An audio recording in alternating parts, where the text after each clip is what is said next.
I believe it's around 50 cases where people have actually seen these glowing balls over the field. And then when they go out there, there's a simple circle or a group of circles. In one case, I believe they were seen kind of moving across the field, and they kind of go across the field, the circles do. But the more complex formations really do seem to be associated with something else. They don't seem to be made by those plasmas from, my experience. Could these plasmas have been sent down from above, from E.T. craft, for example? Well, there's no way to rule it out. We actually don't know exactly what they are. Ball lightning, which is one type of plasma, is not very well understood, and it doesn't last very long. And it certainly doesn't have the coherent form that we see. In one of these videos, I think we see from Steve Alexander, I believe it was 1990, where he kind of photographed one coming across Eastfield, and then it went over a tractor. The tractor driver saw it, and he said that it looked like a glowing beach ball, and it actually caused his diesel tractor to stall for a few seconds. You can actually see it on the videotape because Steve was up there, I believe, on Mill Hill, and he actually was videotaping the whole thing. And it took a while to locate the tractor driver. So the thing about these balls of light is they seem a lot more coherent and a lot longer lasting than ball lightning. So they seem to be something else. And they really, if you look at some of these videos, they really seem to me almost intelligently controlled. I mean, they seem to have some directionality and intentionality, which you wouldn't expect from just, ionized gases. So it's really kind of mysterious what exactly they are. I don't think you can rule out that there's some sort of probe being released by an extraterrestrial craft to kind of inspect the circles, because they just seem to sometimes make right angles. I mean, they could be a life form that we don't know about. That's always possible. Or there could be a probe. That's certainly something, you can't rule out. Simeon, what have these crop circles done to you in terms of your massive interest in it? It's become your life, your future. Your livelihood, you investigate. What is it about the crop formations? What did they do to you? What they really do to you is show you that you can't really explain everything as simply as you think you can. Yeah. When you encounter these phenomena, when you go in there with your trusty camera and it just stops working, and then it happens again in another crop formation, or the other devices you have just stop functioning so quickly like that. And then you begin to see that there's some energy there. You can almost feel it tangibly, but you can't quite identify what it is. It simply shows you that the current paradigms you have in your mind are not sufficient to explain what you're dealing with. And I'm like everyone else. I mean, I'm always trying to kind of fit some of these things into boxes, even if they're a little different boxes than society typically uses to explain things, like a lot of topics that are often talked about on Coast. Even those boxes don't fit it. It's almost like trying to fit something that's multidimensional into flatland. It just doesn't work. And what it really does is show you that you have a really long way to go. It's almost like enticing you with this prize. There's something so fascinating there, and you really have to stretch your mind to try to get around it, but you just can't.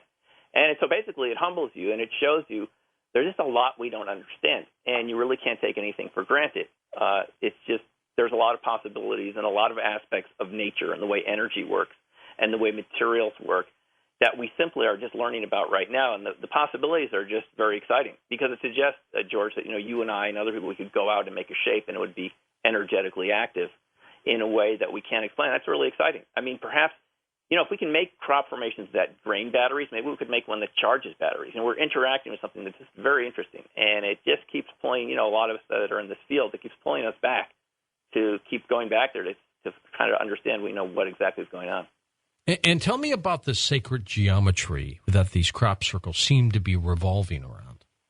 Yeah, a lot of them are really created in these sort of sacred geometry shapes, and a lot of them are created around spirals. And not all of them, especially this year, we had a lot more stylized, look like animals and so forth. But a lot of them are in this sort of sacred geometry form. And when you look at it that way, you realize that the wheat, even though it's made of a solid material, it actually acts like a liquid because it can be shaped and the wheat can kind of flow. In other words, it's movable. And from that point of view, the crop formation is kind of acting like a liquid crystal. In other words, if you can imagine this, each stalk of wheat is like a crystal, but it's not locked in place. It can move just like the crystals on our flat panel displays. And so when you line all of the crystalline stalks up that way in a sacred geometry shape, they acquire resonance. The formation as a whole acquires some sort of coherency, just like a sacred site, a stone circle, a pyramid, or other places like that have a certain energy because of the coherency of the shape.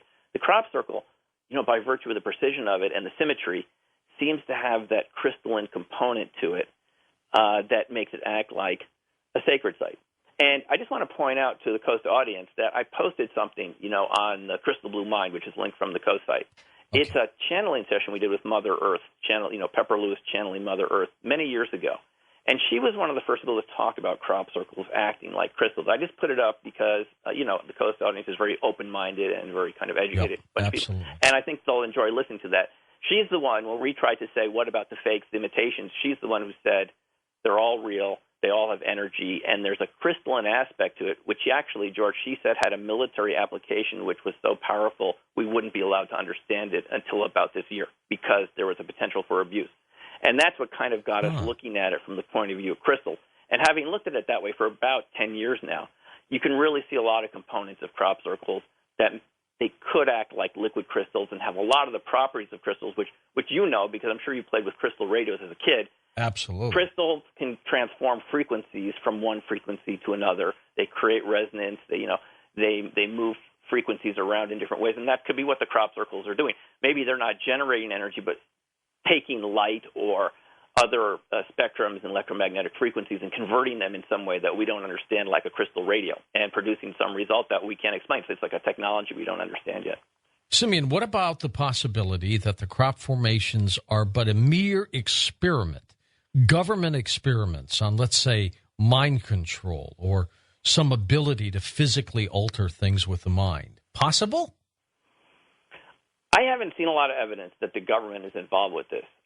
Back in the early days, it did seem that there was some government interest. If you talk to some of the researchers active in the late 80s and the early 90s, before I got involved in the mid-90s, I haven't just seen that from my own perspective that the government, is really making them or is that interested in them. But having said that, if there was a technological discovery to be discovered out of this that was very important, like Pepper Lewis was telling us at that time, then you would imagine they would be interested. And just to give an example, one of the early researchers that I heard talking about quasi-crystals, a guy named Edgar Fouché talking at the Laughlin UFO conference many years ago, mentioned that quasi-crystals were a highly classified technology used on black-budget aircraft because they could literally make aircraft almost invisible to radar. And he was suggesting that crystals and quasi-crystals and this whole area of technology had a big defense significance. And if crop circles have some of those properties, they're acting like photonic crystals. These are materials that bend light and create invisibility. If crop circles even have slightest potential to have some of those properties, they could be of a lot of interest, to the defense community. Let's take phone calls with you next when we come back. Simeon Hein, our guest on Coast to Coast AM.